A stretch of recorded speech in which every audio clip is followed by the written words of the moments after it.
Bienvenido a Manos Libres, el canal para leer cuando no podés. Rayuela es la novela que partió en dos la literatura latinoamericana, antes y después. Publicada en 1963 por Julio Cortázar, es el libro más ambicioso de la narrativa argentina del siglo XX y uno de los experimentos literarios más radicales de cualquier literatura. Cortázar nació en Bélgica en 1914, se crió en Argentina, y en 1951 se fue a vivir a París donde murió en 1984. Era un hombre de dos mundos, el europeo intelectual y el latinoamericano vital. Esa tensión es el corazón de Rayuela. La novela propone algo que ninguna novela había hecho con esa seriedad, que el lector elija el orden en que lee. Al principio del libro hay un tablero de dirección, con dos instrucciones. Primera, leer en orden, del capítulo 1 al 56. Fin. Segunda, empezar por el capítulo 73, luego ir al 1, luego al 2, luego al 116, luego al 3, y así sucesivamente según una tabla de saltos que incluye los capítulos 57 al 155, los llamados capítulos prescindibles. No es un truco. La forma es el contenido. Cortázar está diciendo que la vida no tiene un orden correcto único, que el sentido depende del camino que elegimos para recorrer la misma experiencia. Vamos capítulo por capítulo. Antes de entrar en la historia, vale entender la arquitectura. Rayuela tiene tres partes. La primera, del lado de allá, transcurre en París. La segunda, del lado de acá, transcurre en Buenos Aires. La tercera, de otros lados, son los capítulos prescindibles, fragmentos de diarios, citas de libros reales e inventados, reflexiones filosóficas, una novela dentro de la novela, que en la lectura lineal se ignoran pero que en la lectura saltada se intercalan con las partes principales. El personaje central es Horacio Oliveira, un argentino de unos 40 años que vive en París sin un propósito claro más que buscar algo que él llama el kibutz del deseo, un lugar de autenticidad, de contacto directo con lo real, de vida no mediada por la cultura y la inteligencia. La gran pregunta de la novela es, ¿se puede vivir auténticamente en el siglo XX? ¿O la cultura, el lenguaje, la racionalidad nos separan irremediablemente de una experiencia directa del mundo? Una novela con dos lecturas posibles. Tres partes: París, Buenos Aires, fragmentos prescindibles. Un personaje que busca algo que no tiene nombre. Una pregunta que no tiene respuesta. Horacio Oliveira vive en París. Está en una relación con la maga, una uruguaya llamada Lucía. Lo separa todo, él es intelectual, analítico, incapaz de actuar sin pensar, ella es intuitiva, impulsiva, capaz de tocar la realidad directamente sin mediaciones. El Club de la Serpiente es el grupo de amigos con el que se juntan regularmente Etienne, Ronald, Babs, Perico. Se reúnen en el apartamento de alguien, escuchan jazz, discuten filosofía y literatura, beben vino ordinario, se meten los unos en la vida de los otros. Hay algo de los cafés existencialistas parisinos en estas escenas, pero también algo más argentino y latinoamericano, una informalidad, un humor, una falta de seriedad ante la propia seriedad que Sartre nunca tuvo. El jazz es fundamental. Para Cortázar el jazz no es solo música sino una forma de ser, improvisación, presente, riesgo, colaboración entre individuos que mantienen su identidad. Charlie Parker, Duke Ellington, Bessie Smith suenan en estas páginas como modelos de autenticidad que Horacio no puede alcanzar. La relación entre Horacio y la maga. Él la ama pero no puede dejar de analizarla. La ve como lo que él no puede ser, presencia, intuición, vida sin concepto. Ella lo ama pero no puede seguirlo por sus laberintos mentales. Una de las frases más recordadas de la novela es de Horacio: la maga no sabía que era difícil llegar hasta ella, o quizá lo sabía y por eso no era ella la que venía hasta mí. La escena de Berté Trepat. Una de las más brillantes de la novela. Horacio va solo a un recital de piano de una pianista mediocre y casi desconocida, Berthe Trepat. El recital es un desastre, la mujer toca mal, el público se ríe y se va, la sala se vacía mientras ella sigue tocando. Al terminar, Horacio se acerca a felicitarla. No porque haya tocado bien, sino porque algo en esa soledad, ese fracaso con dignidad, lo conmueve profundamente.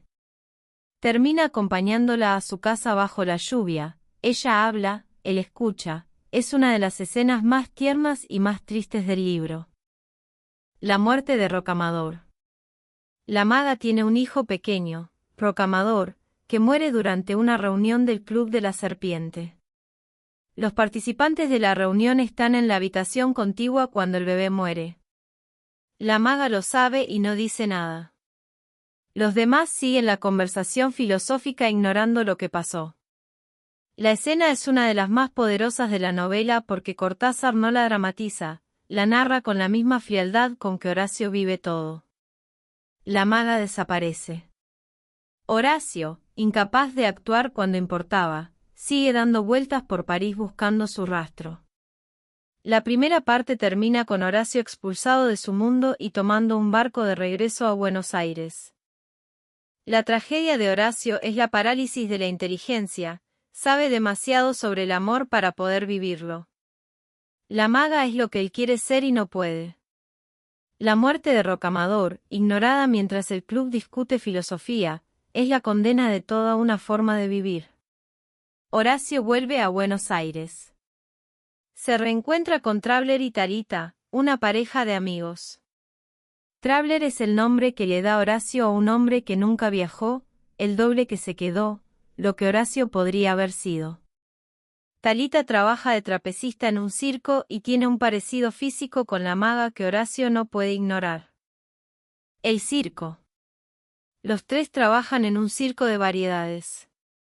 Las escenas del circo son las más físicas de la novela, el movimiento, el cuerpo, el riesgo, el humor. Cortázar usa el circo como espacio de juego y de libertad, opuesto al intelectualismo de París. La escena de la plancha. Talita está en el tercer piso tendiendo ropa. Horacio le pide que cruce hasta su ventana por una plancha de madera sobre el vacío. Traveller, desde abajo, observa. La escena es simultáneamente cómica, peligrosa y cargada de simbolismo, la tentación que cruza el vacío, el marido que mira, la mujer que arriesga. El manicomio. Los tres consiguen trabajo en un sanatorio psiquiátrico. Las escenas del manicomio son las más inquietantes de la parte argentina, los pacientes que parecen más lúcidos que los médicos, la estructura del poder institucional que define quién está sano y quién está loco, Horacio que empieza a perder el límite entre él y los pacientes. El final. Horacio entierra a una paciente muerta en el jardín con una mezcla de solemnidad y absurdo. Las relaciones entre los tres se vuelven insostenibles. La novela termina, en la lectura lineal, con Horacio en una ventana, con tablones cruzados para no caer al patio donde están Traveller y Talita. No se sabe si salta o si se queda. Es uno de los finales más abiertos de la literatura. Los capítulos prescindibles. En la segunda lectura, entre los capítulos de París y Buenos Aires se intercalan fragmentos del diario de Morelli, un escritor viejo que aparece brevemente en la trama y que representa las ideas literarias de Cortázar sobre cómo debería ser la novela. Morelli quiere una novela que exija al lector, que lo haga cómplice, que no lo lleve de la mano. Rayuela es esa novela. Buenos Aires como espejo de París. Traveller como el doble que no se fue. Talita como el fantasma de la maga. El manicomio como metáfora de la sociedad normalizada. El final abierto como respuesta honesta, la búsqueda no tiene solución, pero tampoco tiene fin. Rayuela es una novela de ideas disfrazada de historia de amor. Su ambición filosófica, que significa vivir auténticamente, qué es el amor, cómo funciona la búsqueda, se encarna en personajes concretos y situaciones específicas. La innovación formal no es decorativa. Los capítulos prescindibles, la segunda lectura, el tablero de dirección, todo eso dice lo mismo que la historia, que la vida se puede vivir en distintos órdenes, que el sentido no está dado sino que se construye con las elecciones de lectura y de vida. La relación Horacio-La Maga es una de las grandes relaciones de la literatura en español. No porque sea feliz sino porque es exacta, dos personas que se quieren y no pueden estar juntas porque habitan formas de estar en el mundo fundamentalmente distintas. Horacio es difícil de querer. Hay algo en su parálisis intelectual que agota después de 500 páginas. Cortázar sabe esto y lo hace a propósito. Horacio es un diagnóstico, no un modelo. Las partes más filosóficas, especialmente en los capítulos prescindibles, pueden ser lentas. Son indispensables para entender el proyecto de Cortázar, pero no siempre son narrativamente emocionantes. Ficciones de Borges. El otro gran clásico de la narrativa argentina del siglo XX, completamente distinto. Donde Rayuela es larga, sinuosa y novelística, Borges es brevísimo, denso y conceptual. Los dos juntos son la cumbre de la literatura argentina. El túnel de Ernesto Sábato. La novela más oscura de la narrativa argentina. Corta, intensa, sin el humor de Cortázar pero con una intensidad que no se olvida. Don Segundo Sombra de Guiraldes. Para los que quieran salir del Buenos Aires intelectual y respirar la pampa. El polo opuesto de Rayuela. Suscríbete a Manos Libres, el canal para leer cuando no podés. Fin del guión, Rayuela de Julio Cortázar. Palabras estimadas, 5,600 duración audio estimada, 47 y 55 minutos. Horacio Oliveira es un argentino que vive en París en los años 50. Está en una relación con La Maga, una uruguaya que es exactamente su opuesto. Él es intelectual, analítico, incapaz de actuar sin pensar, ella es intuitiva, presente, capaz de tocar la realidad directamente sin mediaciones. El grupo del que forman parte, el Club de la Serpiente, se reúne a escuchar jazz, discutir literatura y filosofía, beber vino y existir en ese espacio indefinido entre el arte y la vida. Son los años del existencialismo parisino y hay algo de ese ambiente en cada página. La relación entre Horacio y La Maga es hermosa e imposible. Él la ama pero no puede dejar de analizarla. Ella lo ama pero no puede seguir sus laberintos mentales. La tragedia de la primera parte es la tragedia de dos personas que se quieren y no pueden encontrarse porque habitan mundos diferentes aunque vivan en el mismo apartamento. Un hijo de La Maga muere. La Maga desaparece. Horacio, incapaz de actuar cuando importaba, sigue dando vueltas por París buscando algo que quizás nunca existió. La primera parte termina con Horacio expulsado de su mundo por una violencia absurda y tomando un barco de regreso a Buenos Aires. La Maga no sabría nunca que era difícil llegar hasta ella, o quizá lo sabía y por eso no era ella la que venía hasta mí. La tragedia de Horacio y La Maga es la tragedia de la inteligencia que paraliza en lugar de liberar. Él sabe demasiado sobre el amor para poder vivirlo. Ella lo vive sin saber nada sobre él. La diferencia los une y los destruye al mismo tiempo. Horacio vuelve a Buenos Aires. Se reencuentra con Traveller y Talita, una pareja de amigos. Traveller es el doble de Horacio, lo que Horacio podría haber sido si hubiera elegido quedarse y comprometerse con algo.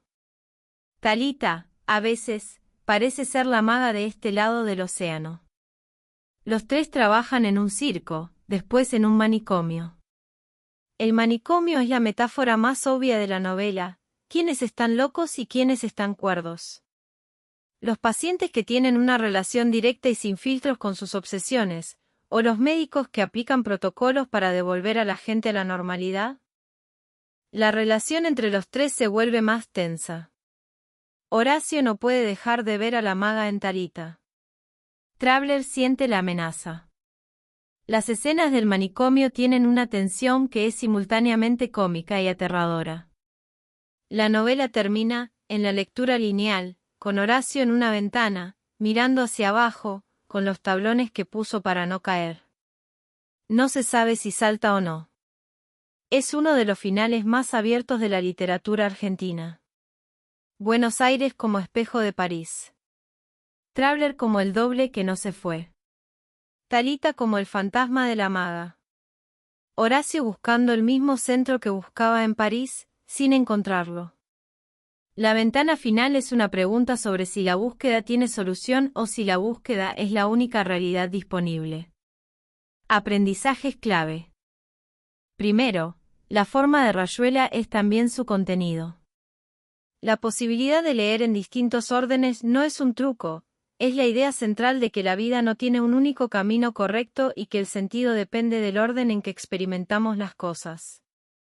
Segundo, la maga representa una forma de estar en el mundo que Horacio anhela y no puede alcanzar, la presencia directa, sin mediaciones intelectuales. Es la tensión entre saber y vivir. Tercero, Buenos Aires y París como los dos polos de una identidad argentina escindida, la Europa que se aspira a ser y la América que se es.